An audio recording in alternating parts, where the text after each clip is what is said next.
Je vais vous montrer comment créer des quiz pour faire des révisions de matière avec vos élèves. Donc, on va commencer par la piste de course.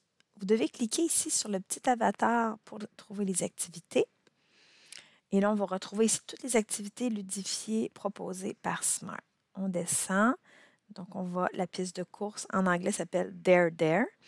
Donc, et ce que mes élèves aiment dans ce jeu-là, c'est qu'on peut venir au TNI et être deux joueurs en même temps qui vont s'affronter. Dès qu'on ouvre une activité proposée par Smart, on est toujours un petit peu guidé.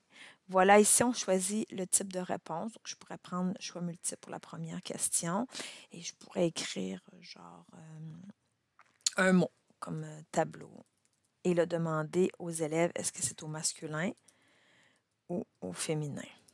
Et je coche la bonne réponse. Ça va être au féminin, j'aurais coché féminin, mais un tableau masculin.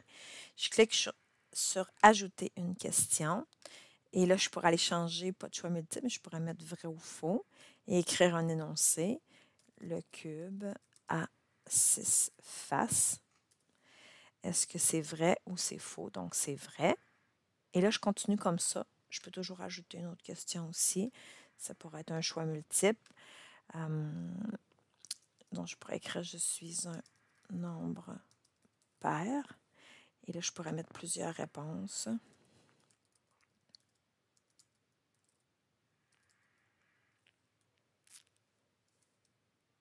Voilà, il faut plus que j'ai coché la bonne réponse.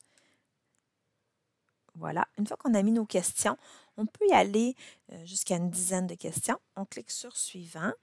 Et là, ici, on nous donne une option de pouvoir limiter le temps par question.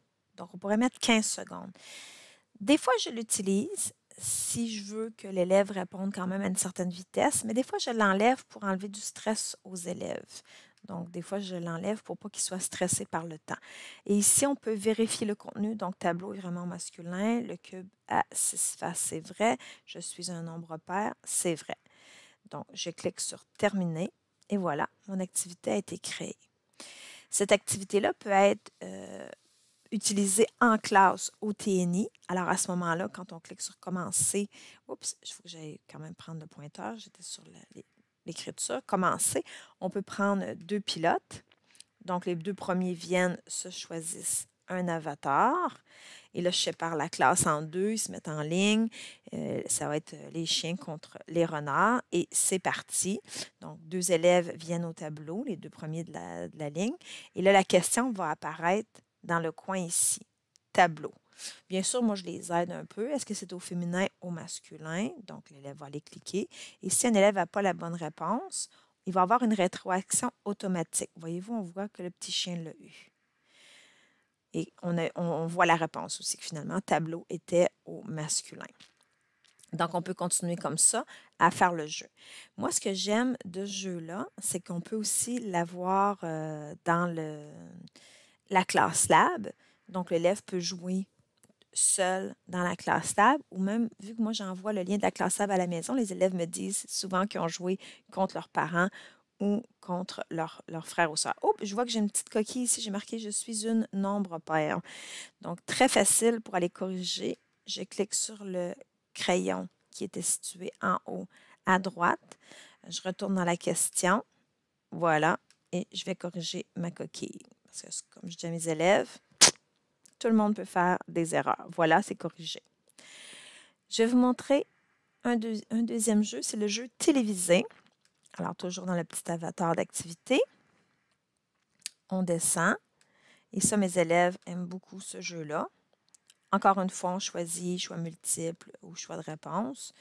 Donc ici, je pourrais mettre je roule et je glisse. Je travaillais la semaine passée les solides. Donc le cube, un cône, la boule ou le prisme à base. Voilà, donc je glisse et je roule, c'est le cône. J'ajoute une autre question. Je pourrais mettre un vrai ou faux. Disons, si je mets tableau, je suis un peu à court d'idées, là. Puis je mets en parenthèse que c'est féminin. Donc, c'est faux. Voilà. Et je peux mettre comme ça une dizaine de questions. Je continue. Je peux rendre aléatoire l'ordre des questions. Ça, je le laisse là parce que quand on joue dans la classe lab, ça fait que les élèves ne reçoivent pas les mêmes questions en même temps. Donc, ça les encourage à ne pas regarder chez le voisin vu qu'on n'a pas les mêmes questions. Terminé. Et voilà, le jeu télévisé apparaît. C'est tellement simple. Même des fois, mes élèves, on fait une notion, puis ils me disent, ah, on pourrait se faire un jeu télévisé avec ça. Et je le fais avec eux. C'est eux autres qui me donnent les questions, c'est eux autres qui me donnent les choix de réponse, puis après ça, on joue. Ça se fait pendant, souvent, je vais faire ça pendant qu'ils vont manger la collation. Donc, on clique sur commencer. Puis moi, ce que je trouve super drôle, c'est qu'on dirait que c'est Yves Corbeil qui anime le jeu. Donc, j'ai encore une fois 2 équipes dans la classe qui vont s'affronter. On vient tourner la roue. Et là, on va obtenir une question. Je roule et je glisse. Donc, on va aller cliquer sur la bonne réponse. Voilà, si on l'a, c'est exact, on a les points. Mais si jamais on se trompait, c'est l'autre équipe qui peut ramasser nos points. Donc, c'est pour ça qu'il faut être vigilant et bien lire la question et de prendre son temps. Par exemple, tableau est au féminin. On va dire que l'équipe dit que c'est vrai. C'était pas vrai. Alors, ça donne une chance à l'équipe suivante, l'équipe adverse de venir. Mais des fois, il y en a qui n'étaient pas attentifs à la mauvaise réponse. Ils vont aller recliquer sur la mauvaise réponse, d'où l'importance de bien regarder quand l'autre répond. Donc, c'est faux. Voilà, c'est exact. Alors, c'est cette équipe-là qui a ramassé les points. Puis à la fin, on voit qui est l'équipe gagnante et tout ça. Ce qui est le fun, c'est aussi dans les jeux qu'on a, c'est qu'on peut aller vérifier les réponses. Et ça, c'est pour tous les jeux SMART que vous avez. Donc, ça permet de faire des retours en classe sur les bonnes réponses et aussi sur les stratégies que les élèves ont utilisées pour pouvoir les trouver. Réponse. Ça, c'en est un aussi. C'est un jeu questionnaire. Celui-là, la différence, c'est qu'on peut exporter un document Excel qui nous permet d'avoir, je dirais, un rapport sur les réponses que les élèves ont données. Donc, on pourrait s'en servir très bien comme évaluation formative. Cependant, l'activité réponse oblige d'aller dans la classe lab, donc dans la suite pédagogique en ligne. Donc, les élèves doivent avoir soit une tablette ou un portable pour pouvoir jouer. On ne peut pas jouer à ça en classe au grand groupe, au TNI. Et voyez-vous aussi, il y a beaucoup plus de types de réponses qu'on peut donner. Donc, on peut donner des choix multiples, on peut donner des vrais ou faux, on peut donner des réponses multiples. Donc, on pourrait mettre genre coche les nombres pairs et mettre plusieurs bonnes réponses. On peut faire un petit sondage ou une question d'opinion et on peut mettre des réponses courtes. En réponse courte, on peut quand même aller avec une petite phrase. Il y a un maximum quand même de caractères qu'on peut répondre. C'est 150 caractères maximum. Donc, j'avais déjà essayé de faire une dictée. On peut, mais avec des phrases très courtes. Donc, on choisit le type de question qu'on veut donner. Donc, on pourrait très bien y aller avec la réponse courte. D'ailleurs, le fait de pouvoir mettre une réponse longue a été demandé à SMART. Peut-être qu'ils vont pouvoir l'ajouter. Donc, ici, je pourrais très bien dicter une phrase puis dire écrivez-moi, je ne sais pas, je marche dans la rue. Alors, l'élève écrit sa réponse. Il va la saisir ici, vu que c'est une réponse courte. Ah là, je ne peux pas le faire parce que je suis en train de monter le document. Désolée. Donc, l'élève va pouvoir venir saisir ici la phrase que je vais lui dicter. Mais je pourrais lui donner la consigne. Écris la phrase dictée. Voilà. Donc, je ferai ajouter une réponse. Je pourrais y aller avec un choix multiple, réponse multiple. Je suis un nombre pair. Et là, je pourrais mettre plusieurs réponses.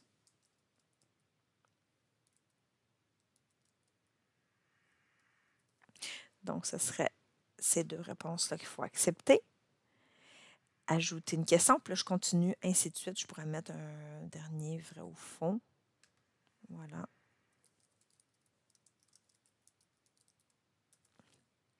C'est vrai. Suivant. Après ça, je peux mettre un titre. On va dire que, là, c'est pas le cas, c'est un peu n'importe quoi, mais si c'était, une activité réponse sur la géométrie, je pourrais mettre géométrie. Puis je pourrais mettre aussi une instruction genre réponds aux questions suivantes. Ça, c'est si vous le désirez. Là. Terminé. Et voilà, mon jeu réponse a été créé. C'était aussi simple que ça. Comme je vous l'ai dit, il faut absolument avoir accès à